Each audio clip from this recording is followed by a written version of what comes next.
साथीहरु तपाईहरुले अनलाइनबाट मेरो शेयरलाई युज गरेर आईपीओ भरिराख्नु भएको छ भने तपाईहरुले केही टाइम अथवा 1 इयरमा चाहिँ मेरो शेयर र डिम्याट अकाउन्टलाई चाहिँ रिन्यू गर्नुपर्ने हुन्छ। आज म तपाईलाई मोबाइलबाट घरमा नै बसेर कसरी सजिलैसँग मेरो शेयर र डिम्याट अकाउन्ट रिन्यू गर्न सकिन्छ त त्यो बताउन गइरहेको छु। त्यसको लागि तपाईहरुलाई ई-सेवा, खल्ती अथवा कनेक्ट आईपीएस चाहिने हुन्छ। म यो सबै तपाईहरुलाई डिटेलमा एक्सप्लेन गर्नेछु, त्यसैले यो भिडियोलाई स्किप नगरिकन फर्स्टदेखि लास्टसम्म हेर्नु। फर्स्टमा चाहिँ तपाईहरु चाहिँ आफ्नो मोबाइलमा भएको क्रोम ब्राउजरलाई ओपन गर्नुहोस्। डाइरेक्ट मेरो शेयर एपबाट पनि गर्न सक्नुहुन्छ।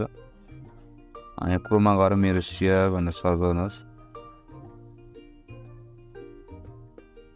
त्यसपछि यो फर्स्टको लिंकमा ओपन गर्नुहोस्। त्यसपछि तपाईहरु मेरो शेयरलाई लगइन गर्नुहोस्।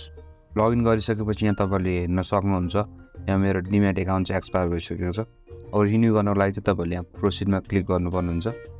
प्रोसिडमा क्लिक गरिसकेपछि तपाईले ई-सेवाबाट खल्ती, प्रभुपे, आईएमपी अथवा कनेक्ट आईपीएस जुनबाट पनि पेमेन्ट गर्न सक्नुहुन्छ। म चाहिँ यसमा ई-सेवाबाट गर्छु। ई-सेवामा क्लिक गर्नुहोस्। अब तपाईहरुले यहाँ हेर्न सक्नुहुन्छ एक्सपायरी डेट यहाँ दिइरहेको छ। तपाईहरुको मेरो शेयर मात्रै गर्ने हो कि डिम्याट मात्रै गर्ने हो कि मेरो शेयर डिम्याट दुईटै गर्ने हो तपाईले आफ्नो यहाँ चुज अनुसार गर्न सक्नुहुन्छ। म चाहिँ अहिले मेरो डिम्याट मात्रै गर्छु। अब तपाईहरुले कति इयरको गर्ने हो यहाँ चुज गर्न सक्छ, 2 इयर्स, 3 इयर्स। म अहिले 1 इयर मात्रै गर्छु। यहाँ हेर्न सक्नुहुन्छ तपाईहरुको 1 इयरको चार्ज छ 100 रुपैयाँ लाग्ने हुन्छ। त्यसपछि प्रोसिड गर्नुहोस्। अब प्रोसिड गरिसकेपछि तपाईहरुले अब तपाईहरुको इस्यु आईडी हाल्नु पर्ने हुन्छ। अब तपाईहरु आफ्नो इस्यु आईडी हाल्नुहोस्। अब तपाईहरु आफ्नो यहाँ पासवर्ड पनि हाल्नुहोस्।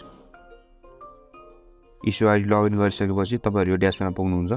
त्यसपछि यहाँ तल हेर्न सक्नुहुन्छ टोकन हाल्नु भनेको छ। यसमा चाहिँ तपाईहरुको मोबाइलमै यो मेसेज बक्समा चाहिँ टोकन आउँछ। जुन नम्बर हो त्यो नम्बरमा चाहिँ यसले टोकन पठाउँछ, ओटीपी कोड भनौं। त्यसपछि यो टोकन नम्बर हालिसकेपछि कन्टिन्यू पेमेन्ट गर्नुहोस्। तपाईहरु एकचोटि यहाँ चेक गर्न दिन्छ इस्यु आईडी तपाईहरुको नामहरु ठिक छ कि छैन हेर्नुहोस्।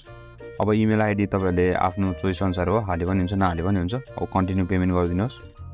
फेरि भनिरहेको छ, फेरि एकचोटि तपाईहरुको इन्फर्मेसन चेक गर्नुहोस्। अब कन्फर्ममा क्लिक गर्नुहोस्। र यति गरिसकेपछि तपाईहरुले सजिलैसँग मेरो शेयर र डिम्याट अकाउन्ट रिन्यू गर्न सक्नुहुन्छ। र